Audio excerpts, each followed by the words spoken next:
Hi, welcome back to Cook Like a German Quarantine Cooking. Today we would like to make a simple dinner, what is actually a soup. And in this case, in German it's Spargelsuppe, Spargel being asparagus. In Germany, asparagus is almost as big as potatoes. And we have three asparaguses. I don't know if the plural is actually that, but we have green, and we have white, and we have purple. The purple you don't see here very often. The green is most likely the most common here. The white one would be in Germany the most common, but we have to do with our green one. And instead of creams, I like to use to thickening my Spargelsuppe with a couple of leftover potatoes. We have a mixture, a blend out of butter and flour, so that would be just the meal, the butter. And we have an egg, but the eye, we only use the yellow yolk. And we have Zitrone for tasting, so that would be our lemon. Shallotten, same in English, shallot, just only for a little bit crunch up on the end. A little bit milk, or milk in German. And then we have, as spices go, pepper, paprika, and then we have ingwer, that would be our ginger, and a little sea salt. And not to forget a little bit Knoblauch in oil, so that would be our garlic in olive oil. With the asparagus, normally what people do, don't mind my helpers, the dogs, normally what people do is they break, and wherever it easily breaks, they use the rest and throw this away. This is a waste because you can even eat that still. But what we want to do is we want to use this and cook this in water, because this will be our base for our Spargelsuppe.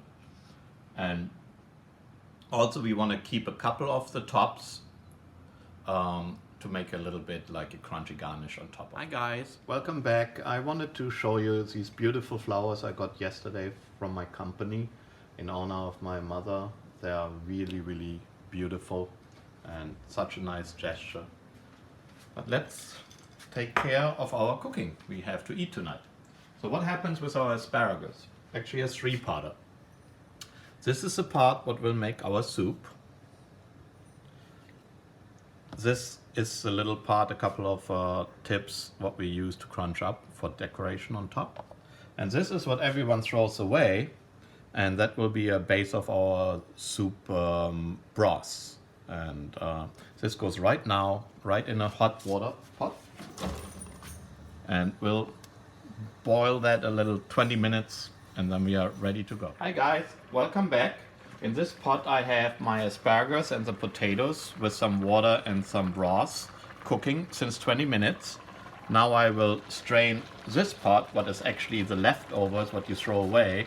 And we only are interested in the water, so we are catching it in there, throw the other stuff away, and this gives us a little bit more flavor. Okay. All right, let's get this in there. We don't need the flame anymore.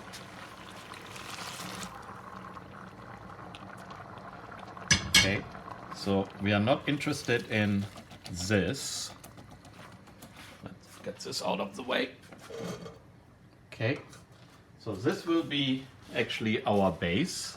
So we have potatoes, asparagus, little broth, the reduced vegetable broth, and water. So we get back to you in a couple minutes when we make actually prepare the topping for it, and also get the soup out of this. Hi, welcome back. So we incorporated our vegetable broth in our asparagus soup. We have now in here like chicken broth, vegetable broth from the asparagus leftovers, the asparagus itself, potatoes, and a little water. And now we are using this blender to actually smoothen this out a little bit before we continue. Let's see how it goes. We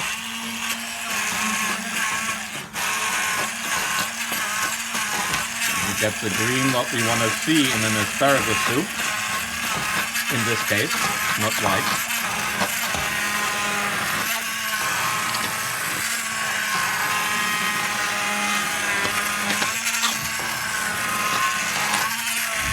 Spices can go in now.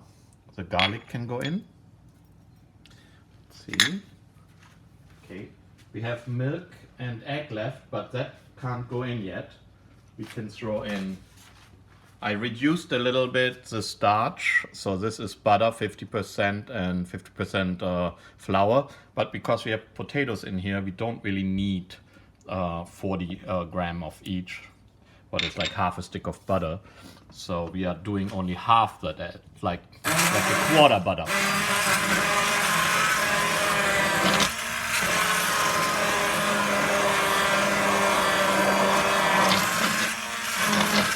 Make sure that you get all the pieces. You want it really smooth.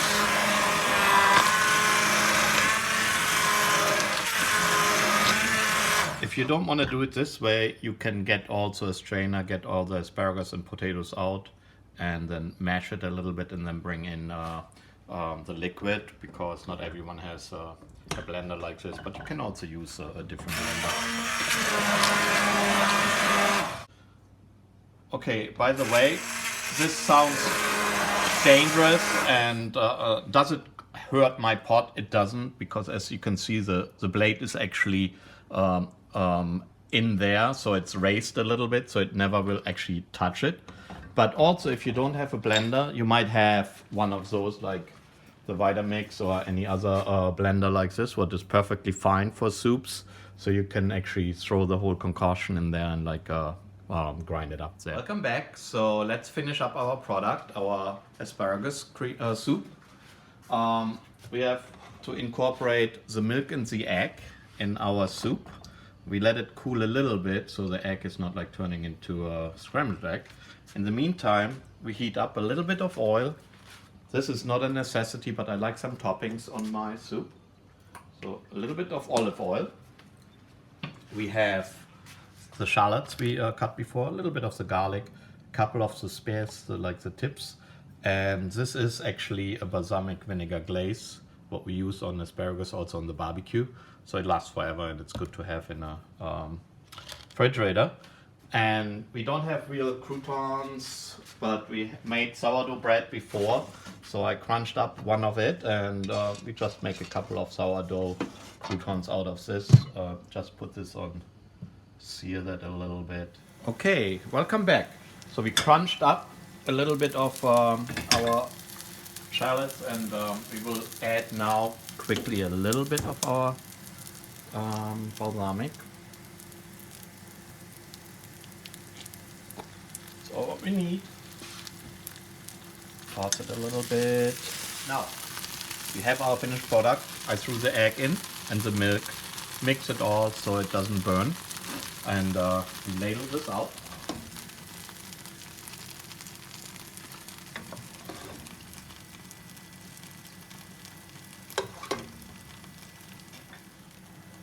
Okay, welcome back.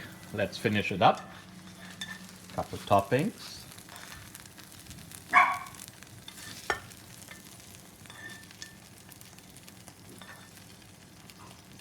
Okay, let's get the bread. By the way, these little silicone handles, if you don't want to have a whole glove, they are really worth the money, like a couple dollars. Our croutons.